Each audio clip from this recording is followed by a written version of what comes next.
The room crackled with tension, the kind that makes even the air feel heavy. Cameras flashed, reporters leaned forward, and every eye locked onto the stage where Donald Trump sat with his familiar swagger. His shoulders rocked as a dismissive laugh tumbled from his lips, echoing across the chamber like a sneer carved into sound. He wasn't just laughing at an argument. He was laughing at Jasmine Crockett herself, a woman who had carried her people's struggles into the halls of power. His grin widened as if mocking her very presence, daring her to answer. The laughter wasn't new. It was his weapon of choice, honed over years of dominance, designed to belittle, to cut deeper than any word. Around him, a few allies chuckled along, feeding the arrogance, while others shifted uncomfortably in their seats. But as the noise rolled on, the camera found Crockett's face. She did not flinch. She did not break. Her eyes were steady, her lips calm, her stillness louder than any jeer. In that moment, the world saw two portraits. On one side, a man drenched in mockery, thriving on the humiliation of others. On the other, a woman cloaked in composure, a silence that was anything but weakness. The contrast was stark, cinematic. Hero versus villain, arrogance versus dignity. And then, as the laughter faded, the narrator's truth carved its way into the silence. He thought her silence meant weakness, but he had no idea the letter in her hands carried the weight of a war. Her fingers traced the folded paper resting before her, a relic of sacrifice, of love, of blood spilled on foreign soil. It was not just a letter. It was history pressed into ink, a father's voice carried across decades, waiting for the moment it would speak again. She lifted her chin slightly, meeting the smirk that had tried to erase her. The room hushed, anticipation replacing laughter. Something was about to happen, something no insult could erase. Trump leaned back, expecting another timid reply. But he was wrong. This time she wasn't alone. She had the strength of her father's words, and through them, the strength of every soldier who had written home, not knowing if they'd return. And when she read it aloud, the room froze. Donald Trump had always known how to fill a room. Not with dignity, not with grace, but with the booming presence of someone who believed the spotlight belonged only to him. On this day, it was no different. He lounged back in his chair, hands gesturing grandly, voice rising and falling with the practiced cadence of a man convinced the world revolved around his next insult. Every chuckle, every dismissive wave of his hand was designed to remind those watching that he saw himself as untouchable, as larger than life. His supporters ate it up, grinning at his arrogance, thrilled at the spectacle of power unrestrained. But beneath the glow of his confidence, another figure sat ready, quiet and steady. Jasmine Crockett. She was not a product of celebrity or wealth, not a man born into towers of gold. She carried with her the echoes of streets that had struggled, neighborhoods that had survived, families that had fought for every inch of respect they were given. To him she was a nuisance, a name too small to matter, a presence too humble to threaten. And that was his greatest mistake, because Crockett represented more than herself. She carried a community's pride, the sacrifices of ancestors who had been denied dignity yet pressed forward anyway. She embodied the resilience of immigrants who had built America with calloused hands, of black soldiers who had fought wars abroad only to return to battles at home. To Trump, she was just another voice to drown out.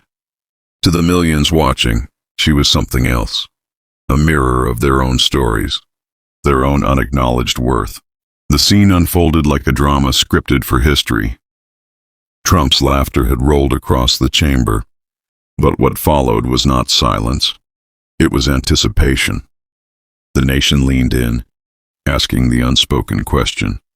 What could she possibly do against a man who had made a career out of crushing opponents under the weight of mockery? And there, between the folds of a simple piece of paper, lay the answer. She had not raised her voice, not yet. She hadn't matched insult with insult or arrogance with outrage. Instead, she sat in that measured calm, the kind that unsettles a bully more than fury ever could.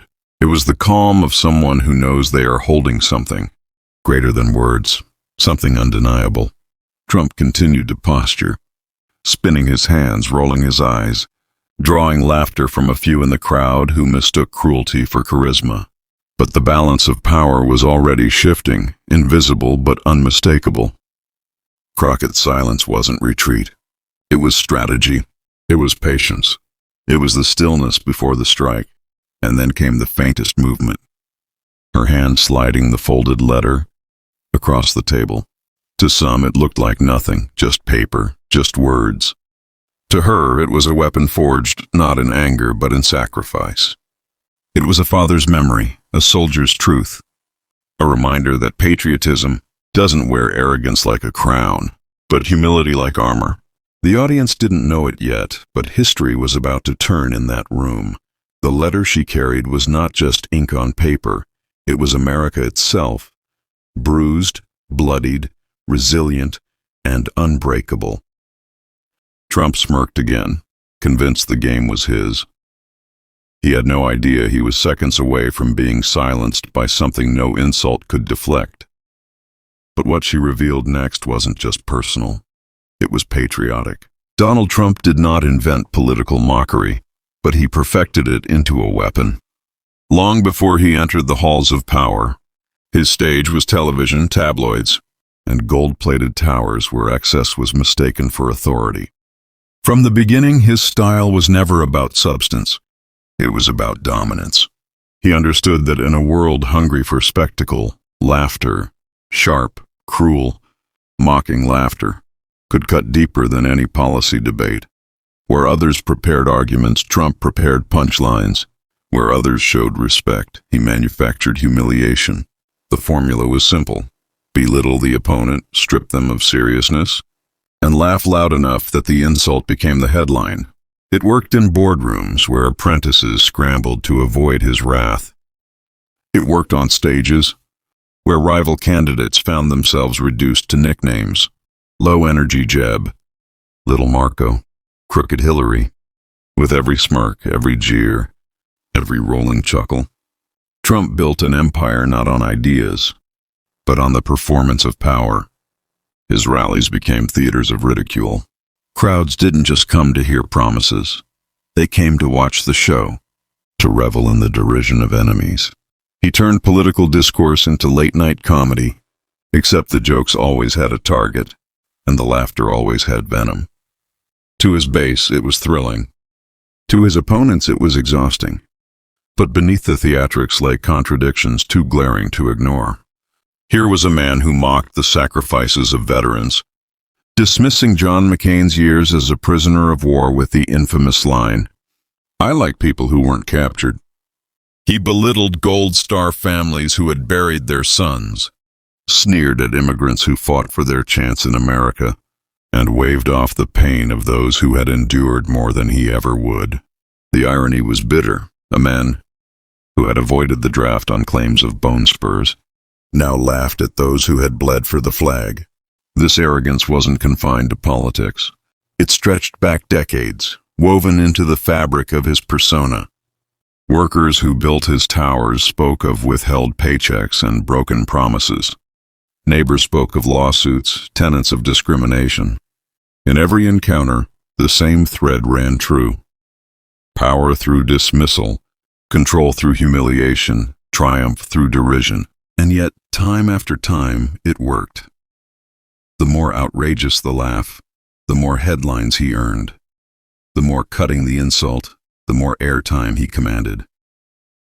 America had never seen politics quite like this, a theater of cruelty packaged as authenticity. His rise to the presidency was, in many ways, a masterclass in this art. Opponents who tried to argue on facts found themselves drowned out by mockery. Debates that should have turned on policy instead spiraled into playground taunts. Trump knew the secret. Audiences don't always remember the substance, but they never forget the spectacle. And so, for years, spectacle became his shield. But shields built on arrogance are fragile. For all the dominance, for all the swagger, there lingered an unspoken truth. His power thrived only when he controlled the stage. Against crowds, against politicians eager to trade barbs, he could dominate. But against sacrifice, against dignity carved out of suffering, his laughter had no defense. It was in this contradiction that his downfall moments always threatened to emerge. He could dismiss politicians, but he struggled to dismiss soldiers. He could mock opponents, but he faltered when confronted with raw humanity that could not be spun into a nickname. Each time he jeered at someone's pain, the echo lingered longer, the dissonance sharper. And now, seated across from Jasmine Crockett, he fell back on the old formula. Another opponent, another smirk, another burst of derisive laughter meant to shrink her into irrelevance. To him, it was business as usual. He had done this 1,000 times before. Why would this be any different? What he didn't see, what he couldn't imagine, was that Crockett carried something his playbook had never prepared for. Not another policy point, not another quip, but a story so steeped in sacrifice, so undeniably American, that even the loudest laugh would shatter against it.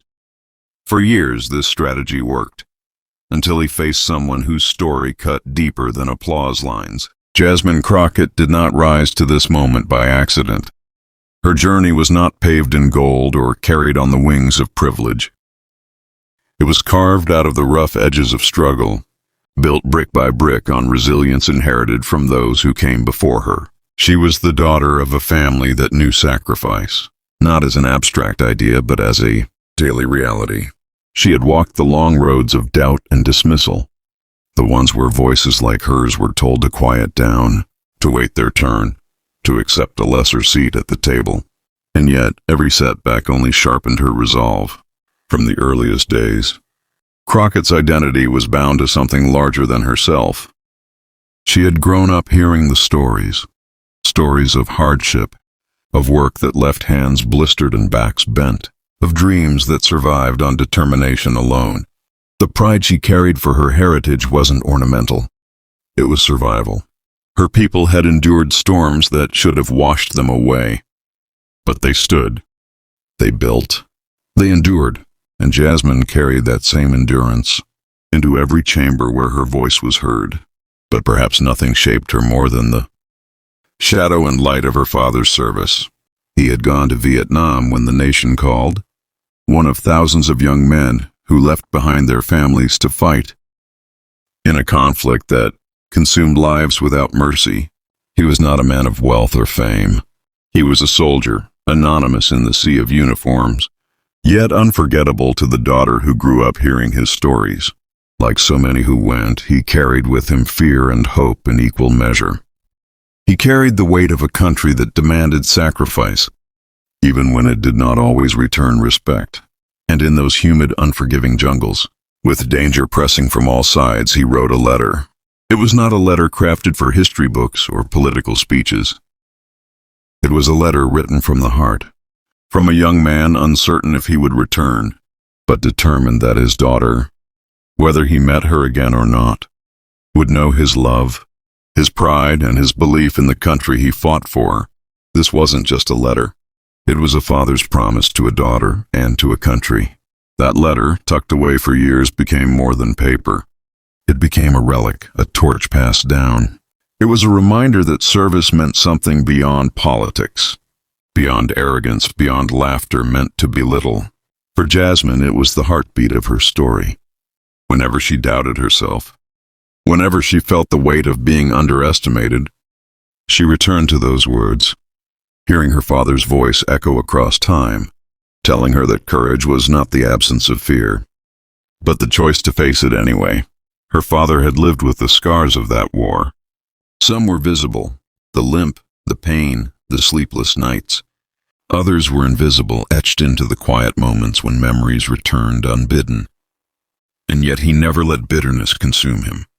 Instead, he poured his energy into his family, into teaching his daughter that dignity is not given by others. It is claimed by living true to your values. Jasmine absorbed that lesson deeply. She studied, she worked. She fought for every inch she gained in a world that often dismissed women like her, especially women of color, as temporary footnotes. She turned rejection into fuel, injustice into drive. Each courtroom, each community meeting, each campaign, they were not steps for herself alone, but for the legacy of the man who had written her future with pen and paper in a land far away. So when Donald Trump laughed at her, when his mockery rolled like thunder meant to drown her voice, Jasmine did not see merely a powerful man sneering at a rival. She saw every obstacle her father had fought against, every shadow that had tried to silence her community, every arrogance that had mistaken quiet strength for weakness, and she knew she was not alone in that moment. Because in her hands, folded and waiting, was that letter. The same paper her father had sealed with hope in a war zone, the same words that had carried her family through decades of doubt, the same truth that had anchored her identity. She knew that when she read it aloud, she would not just be speaking for herself. She would be speaking for every soldier who had carried love across oceans in ink, for every daughter who had waited by a window for her father to return, for every immigrant, every worker, every patriot who believed America was worth their sacrifice even when America did not always believe in them. That was the weight of the letter. Not just a father's promise, not just a soldier's confession. It was the bridge between generations, the living proof that dignity is greater than derision, and that service is greater than spectacle. And now that letter would silence the room. The exchange began, like so many before it, with Trump leaning forward, eyes glinting, lips curled into that familiar smirk. His voice carried through the chamber like a gavel of arrogance, dismissing, belittling, reducing every point Jasmine Crockett raised into little more than fodder for his theatrics.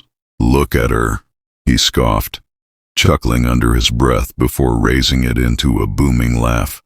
Another angry Democrat, always playing the victim card, always whining, always crying. Maybe she should be somewhere else, not here trying to talk about real issues. His allies erupted in shallow applause, their laughter echoing his, feeding the performance. Crockett sat still, her face composed, her hands folded neatly in front of her. She did not bite back. She did not roll her eyes. She let the storm of derision swirl around her, waiting, unshaken. The restraint only seemed to irritate him further. "You see?" Trump continued, gesturing at her like she was a prop on stage. No answers, nothing to say. Just sitting there, looking at me like I'm supposed to be scared. I've dealt with bigger, tougher opponents than this. She's nothing. His laughter rang again, punctuated with the hollow clap of a few loyal hands. Gasps rippled from other corners of the room. Some were appalled, some enthralled. Reporters leaned in, pens scratching furiously, cameras zooming to catch the split screen. Trump, reveling in his mockery. Crockett, poised in silence. The tension sharpened. Crockett finally lifted her eyes, locking onto him, not with rage, but with the unflinching gaze of someone carrying more weight than his insults could touch. She leaned slightly forward, her voice calm, steady, deliberate. "You mock what you don't understand," she said softly, words so measured that they cut deeper than any shout could have. The murmurs grew louder, a shift in the air, a tightening. Trump waved her off with another laugh, but the smirk faltered, just slightly. "Understand? Oh, please," he barked. "There's nothing for me to understand. You people—" He stopped himself, catching the audience reaction, the gasps, the raised brows. His bravado slipped for a moment, but he pushed on, louder, angrier. "You people think you can lecture me about sacrifice, about service, about this country? I've done more for America than anyone here." The arrogance spilled over, but the chamber was no longer with him. The murmurs had turned to hushed disbelief. Every eye shifted back to Crockett. She did not raise her voice. She did not need to. Instead, she slid her hand across the table and lifted the folded letter. It was a small gesture, almost unremarkable to anyone who didn't know its weight. But to those watching closely, the moment was electric. The paper trembled slightly in the light, fragile yet unbreakable. The audience leaned in. Reporters held their breath. Cameras zoomed tighter. The energy in the room shifted entirely. Trump laughed again, but this time it sounded hollow, defensive. "What is this? Another speech? Another sob story?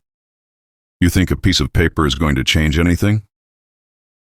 He tried to chuckle, but his eyes flickered uneasily toward the letter. Crockett didn't flinch. She held it firmly, as if anchoring herself to something larger than the room, larger than the man before her. She drew a breath, calm, resolute. "This," she said quietly, "is my father's voice, written in Vietnam when he wore this nation's uniform and gave more than you could ever mock away with a laugh." The words sank into the air like stone into water, rippling outward. A hush fell over the chamber. The laughter stopped. The silence began. The silence in the chamber was absolute, the kind of silence that presses down on the chest, that demands reverence.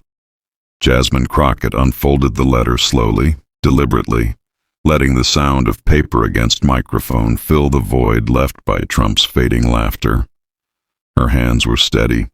Her eyes scanned the familiar words once more before she began to speak, her voice low but clear, each syllable cutting through the stillness like a bell tolling in the distance. "My dearest daughter," she began, and the room shifted. The words carried more than sentiment. They carried decades of history, the voice of a man long gone but now resurrected in her breath. "If you are reading this, it means I am far from home, fighting in a place I never imagined I would be. The nights are long here. The air is heavy, and the sound of war never sleeps.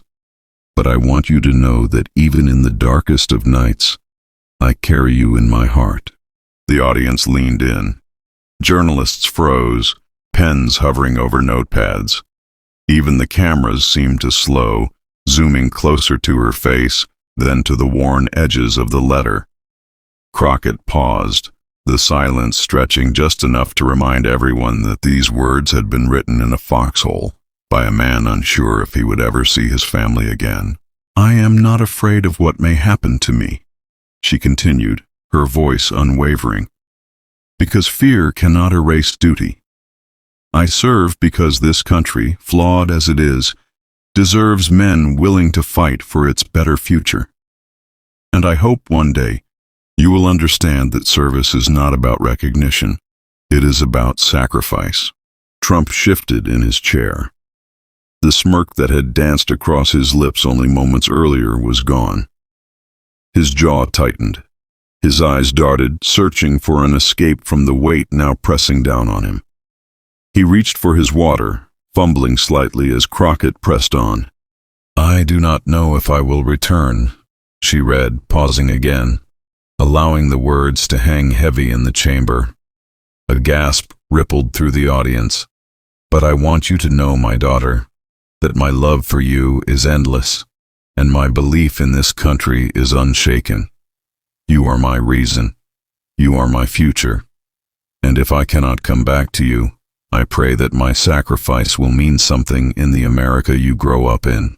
Her voice faltered for a fraction of a second, not out of weakness, but out of the gravity of the moment. Then she steadied herself, raising her eyes to meet Trump's across the chamber. He looked away. The narrator's voice broke in, quiet and solemn, as though guiding the audience through history itself. And with every word, the empire of arrogance cracked. Crockett pressed forward, her tone gaining strength as she reached the heart of the letter.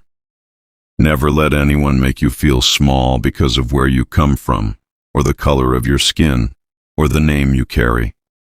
Dignity is not granted by those in power. It is lived by those who refuse to bow to hate. Remember this, my daughter. You are American not because someone says so, but because your blood, your sweat, and your spirit are part of this land." The room stirred, murmurs rising from the corners, the emotional weight settling into every listener's bones. Veterans in the crowd exchanged glances, eyes glistening. Reporters wiped their lenses, struggling to focus through the fog of tears. Crockett's voice grew steadier, stronger, transformed by the spirit of her father's words. "I do this for you. I do this for your mother. I do this for every child who deserves to inherit a nation where dignity outweighs division, and service is greater than selfishness. If I do not return, promise me you will live with courage. Promise me you will stand tall. Promise me you will never let laughter at your expense define your worth." Trump leaned back now, shoulders stiff, his once commanding presence reduced to a shrinking silhouette under the weight of a soldier's truth. His fingers tapped nervously against the table, his eyes narrowing but unable to mask the unease. The cameras captured every flicker, every twitch, broadcasting his unraveling to millions.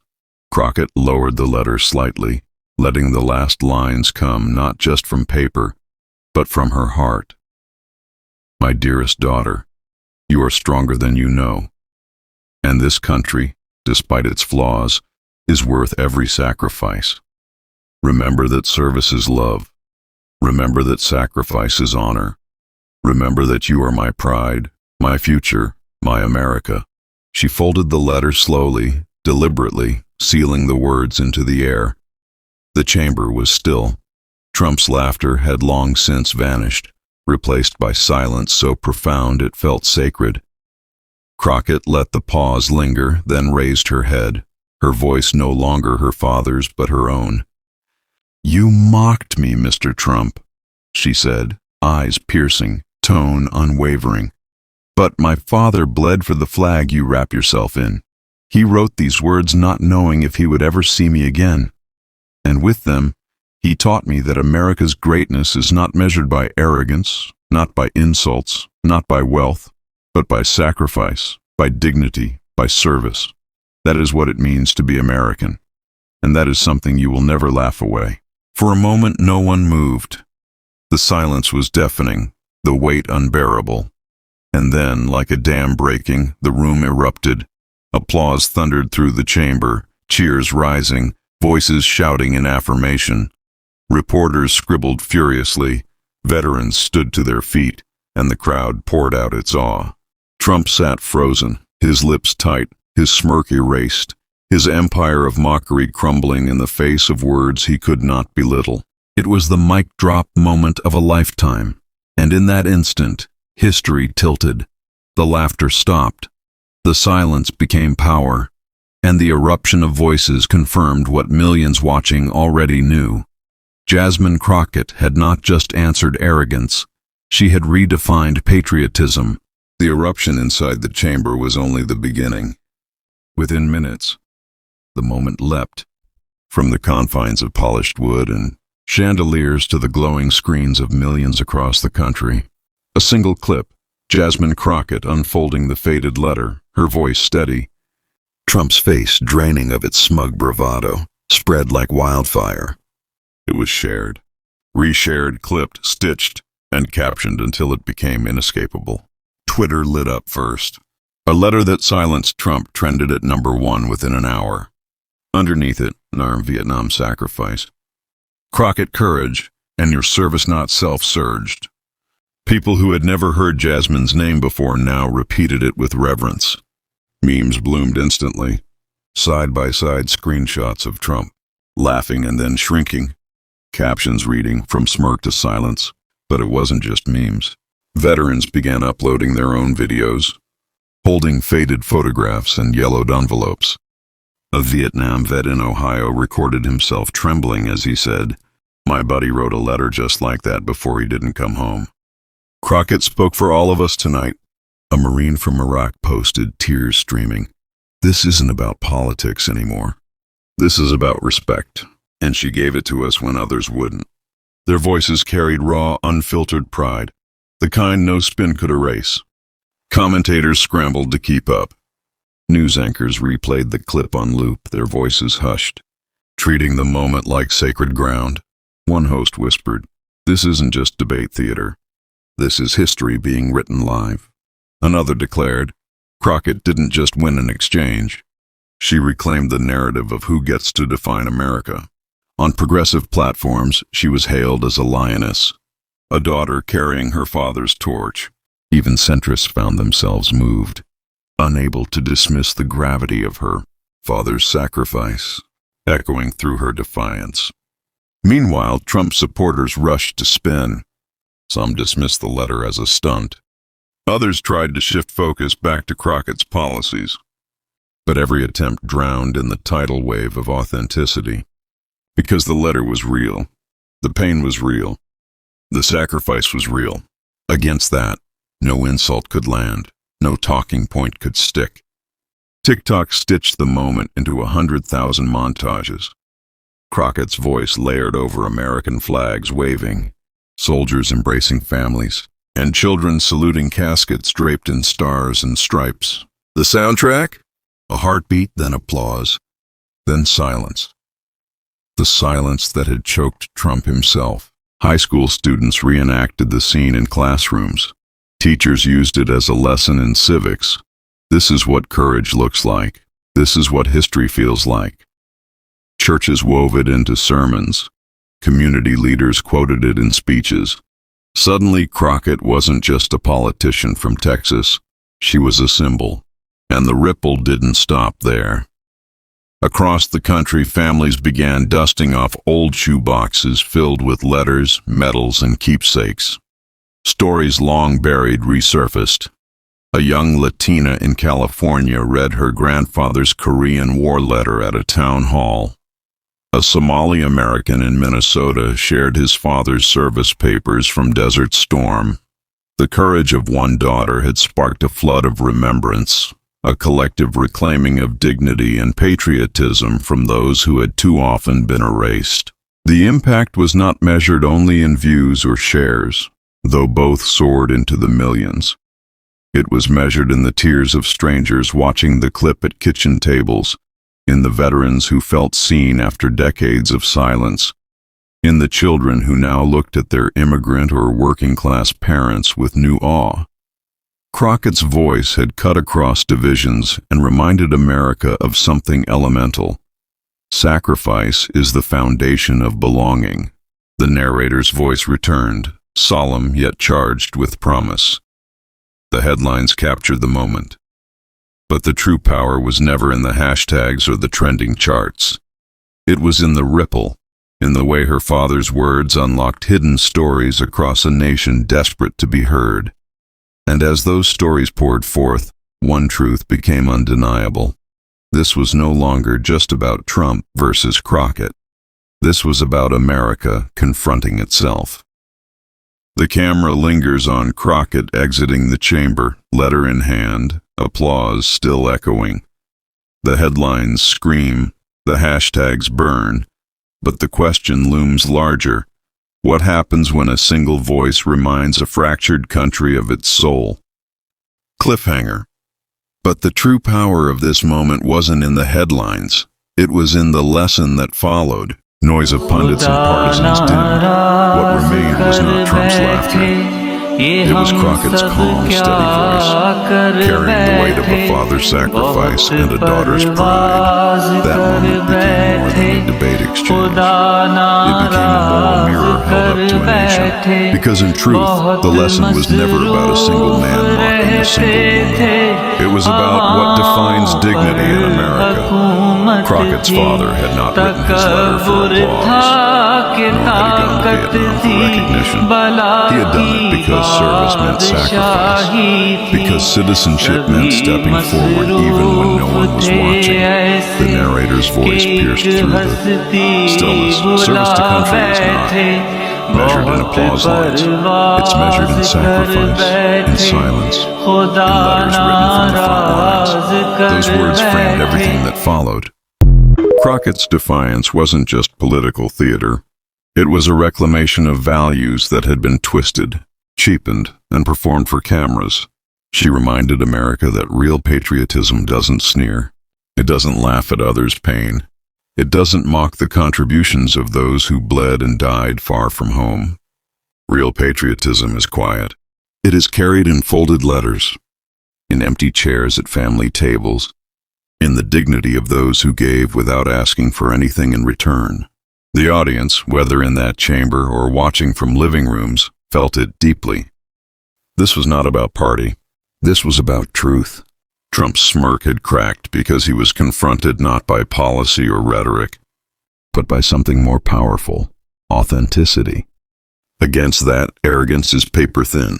Crockett lifted the attack aimed at her and transformed it into a universal reminder that America's true strength has never been its towers, its wealth, or its titles.